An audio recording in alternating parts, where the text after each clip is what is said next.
Hi guys, welcome back to my YouTube channel that is Swapna's tutorial. So ನೀವೇನೇ ನನ್ನ ಚಾನಲ್ಗೆ subscribe ಆಗಿಲ್ಲ ಅಂದರೆ ಪ್ಲೀಸ್ ಸಬ್ಸ್ಕ್ರೈಬ್ ಆಗಿ, ವೀಡಿಯೋಸ್ನ ಲೈಕ್ ಮಾಡಿ, ಶೇರ್ ಮಾಡಿ, ಹಾಗೆ ಕಮೆಂಟ್ ಮಾಡಿ.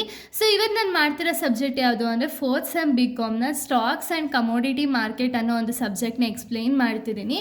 ಸೊ ಇದರಲ್ಲಿ ಚಾಪ್ಟರ್ 1 ಬಂದುಬಿಟ್ಟು ಇವ್ಯಾಲ್ಯೂಯೇಷನ್ ಆಫ್ ಸ್ಟಾಕ್ ಎಕ್ಸ್ಚೇಂಜ್ ಅಂತ ಹೇಳಿ ಈ ಒಂದು ಚಾಪ್ಟರ್ನ ಎಕ್ಸ್ಪ್ಲೈನ್ ಮಾಡ್ತೀನಿ. ಈ ಒಂದು ಚಾಪ್ಟರ್ ರಿಲೇಟೆಡ್ ನಾನು ತುಂಬ ಟಾಪಿಕ್ಸ್ಗಳನ್ನ ಆಲ್ರೆಡಿ ಎಕ್ಸ್ಪ್ಲೈನ್ ಮಾಡಿ ಅಪ್ಲೋಡ್ ಮಾಡಿದ್ದೀನಿ.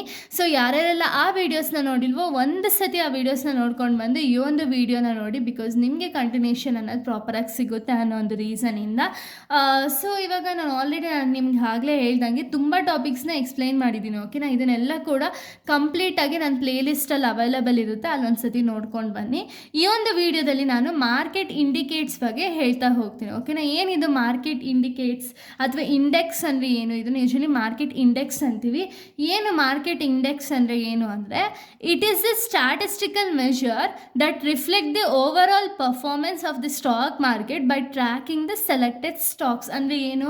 ಸೊ ಇಲ್ಲೇನಾಗುತ್ತೆ ಅಂದರೆ ಮಾರ್ಕೆಟ್ ಇಂಡೆಕ್ಸಲ್ಲಿ ನಾವು ಏನು ಮಾಡ್ತಾರೆ ಅಂದರೆ, ಇದು ಬಂದುಬಿಟ್ಟು ಸ್ಟ್ಯಾಟಿಸ್ಟಿಕಲ್ ಮೆಷರ್ಸ್ನ ಯೂಸ್ ಮಾಡ್ತಾರೆ. ಓಕೆನಾ, ಸೊ ಸ್ಟ್ಯಾಟಿಸ್ಟಿಕಲ್ ಮೆಷರ್ಸ್ನ ಯೂಸ್ ಮಾಡಿಕೊಂಡು ಓವರ್ ಆಲ್ ಪರ್ಫಾರ್ಮೆನ್ಸ್ ಏನಿದೆಯಲ್ಲ ಸ್ಟಾಕ್ ಮಾರ್ಕೆಟದು ಓವರ್ ಆಲ್ ಪರ್ಫಾರ್ಮೆನ್ಸ್ನ ಟ್ರ್ಯಾಕ್ ಮಾಡುತ್ತೆ. ಓಕೆನಾ, ಅಂದರೆ ಇವಾಗ ಸೆಲೆಕ್ಟೆಡ್ ಶೇರ್ಸ್ನ ತೊಗೊಂಡು ಒಂದು ಸ್ವಲ್ಪ ಶೇರ್ಸ್ನ ಸೆಲೆಕ್ಟ್ ಮಾಡಿರ್ತಾರೆ ಅಂದ್ಕೊಳ್ಳಿ. ಈ ಶೇರ್ಸ್ನ ತೊಗೊಂಡು ಅಂದರೆ ಈ ಶೇರ್ಸ್ನ ಯೂಸ್ ಮಾಡಿಕೊಂಡು ಟ್ರ್ಯಾಕಿಂಗ್ ಅನ್ನೋದನ್ನ ಮಾಡ್ತಾರೆ. ಕಂಪ್ಲೀಟಾಗಿ stock market over all performance ಏನಿದೆ ಅಂತ ಹೇಳಿ ಟ್ರ್ಯಾಕ್ ಮಾಡೋದನ್ನ ನಾವು ಮಾರ್ಕೆಟ್ ಇಂಡೆಕ್ಸ್ ಅಂತ ಹೇಳಿ ಕರಿತೀವಿ. ಓಕೆನಾ, ಇಲ್ಲಿ 2 ಟೈಪ್ಸ್ ಇದೆ, ಒಂದು ಸೆನ್ಸೆಕ್ಸು, ಇನ್ನೊಂದು ನಿಫ್ಟಿ 50 ಅಂತ ಹೇಳಿ. ಓಕೆನಾ, ಸೆನ್ಸೆಕ್ಸ್ನ ಯೂಶಲಿ ಯಾರು ಯೂಸ್ ಮಾಡ್ತಾರೆ ಅಂದರೆ ಬಾಂಬೆ ಸ್ಟಾಕ್ ಎಕ್ಸ್ಚೇಂಜಲ್ಲಿ ಸೆನ್ಸೆಕ್ಸ್ನ ಯೂಸ್ ಮಾಡ್ತಾರೆ. ನಿಫ್ಟಿ 50 ಬಂದುಬಿಟ್ಟು ನ್ಯಾಷನಲ್ ಸ್ಟಾಕ್ ಎಕ್ಸ್ಚೇಂಜಸಲ್ಲಿ ನಿಫ್ಟಿ 50ನ ಯೂಸ್ ಮಾಡ್ತಾರೆ. ಓಕೆನಾ, ಏನಿದು ಸೆನ್ಸೆಕ್ಸ್ ಅಂದರೆ ಏನು? It is the main index for the BSE. ನಾನು ಆಗಲೇ ಹೇಳ್ದಂಗೆ BSEಗೆ ಒಂದು ಮೇನ್ ಇಂಡೆಕ್ಸ್ ಇದು.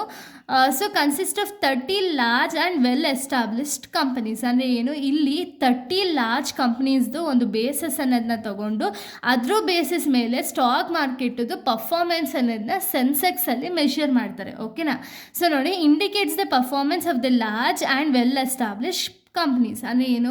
ಇಲ್ಲಿ 30 ಲಾರ್ಜ್ ಕಂಪ್ನೀಸ್ದು ಒಂದು ಡೀಟೇಲ್ಸ್ನ ತೊಗೊಂಡಿರ್ತಾರಲ್ಲ, ಈ ಡೀಟೇಲ್ಸ್ ಬೇಸಿಸ್ ಮೇಲೆ ಮಾರ್ಕೆಟ್ ಪರ್ಫಾರ್ಮೆನ್ಸ್ನ ಅಂದರೆ ಓವರ್ ಆಲ್ ಮಾರ್ಕೆಟ್ ಪರ್ಫಾರ್ಮೆನ್ಸ್ ಏನಿದೆಯಲ್ಲ ಅದನ್ನು ಮೆಷರ್ ಮಾಡ್ತಾರೆ.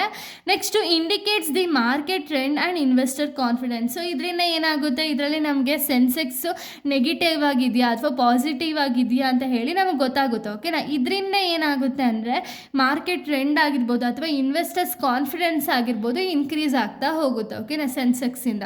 ಇನ್ನು ನೆಕ್ಸ್ಟ್ ನಿಫ್ಟಿ 50 ಬಗ್ಗೆ ನಾವು ನೋಡೋದಾದರೆ, ನಿಫ್ಟಿ 50 ಬಂದುಬಿಟ್ಟು ಇದೊಂದು ಮೇನ್ ಇಂಡೆಕ್ಸ್ ಫಾರ್ NSEಗೆ ಒಂದು ಮೇನ್ ಇಂಡೆಕ್ಸ್. ಓಕೆನಾ, ಸೊ ಇಲ್ಲೇನು ಮಾಡ್ತಾರೆ ಅಂದರೆ ನಿಫ್ಟಿ 50 ಅಂತ ಹೇಳಿ ಹೆಸರಲ್ಲೇ ಇದೆ. ಅಂದರೆ ಇವರೇನು ಮಾಡ್ತಾರೆ ಅಂದರೆ 50 ಮೇಜರ್ ಕಂಪ್ನೀಸ್ನ ತಗೊಂಡು ಆ ಬೇಸಿಸ್ ಮೇಲೆ ಕಂಪ್ನೀಸ್ ಅಥವಾ ಒಂದು ಶೇರ್ ಮಾರ್ಕೆಟ್ ಏನಿದೆಯಲ್ಲ ಅದರದ್ದು ಓವರ್ ಆಲ್ ಪರ್ಫಾರ್ಮೆನ್ಸ್ನ ಟ್ರ್ಯಾಕ್ ಮಾಡ್ತಾರೆ. ಅದು ನಿಫ್ಟಿ 50 ಮಾಡೋ ಕೆಲಸ. ಓಕೆನಾ, ಇವೆರಡೂ ಕೂಡ ಒಂದು ಮೇನ್ ಮಾರ್ಕೆಟ್ ಇಂಡಿಕೇಟ್ಸ್ ಆಗಿರುತ್ತೆ ಅಥವಾ ಮಾರ್ಕೆಟ್ ಇಂಡೆಕ್ಸ್ ಅನ್ನೋದಿರುತ್ತೆ. ಓಕೆನಾ, ಸೊ ಇದರಿಂದನೇ ನಮಗೆ ಸ್ಟಾಕ್ ಮಾರ್ಕೆಟದು ಒಂದು ಓವರ್ ಆಲ್ ಪರ್ಫಾರ್ಮೆನ್ಸ್ ಏನಿದೆಯಲ್ಲ ಓವರ್ ಆಲ್ ಪರ್ಫಾರ್ಮೆನ್ಸ್ನ ನಾವು ಟ್ರ್ಯಾಕ್ ಮಾಡೋದಕ್ಕೆ ತುಂಬ ಹೆಲ್ಪ್ ಮಾಡ್ತಾ ಹೋಗುತ್ತೆ. ಓಕೆನಾ, ಸೊ ಇಲ್ಲಿಗೆ ಈ ಒಂದು ವಿಡಿಯೋ ಅನ್ನೋದು ಕಂಪ್ಲೀಟ್ ಆಗುತ್ತೆ. ನೆಕ್ಸ್ಟ್ ವಿಡಿಯೋದಲ್ಲಿ ನಾನು ಬೇರೆ ಒಂದು ಟಾಪಿಕ್ ಜೊತೆಗೆ ಬರ್ತೀನಿ. So thank you guys, thanks for watching.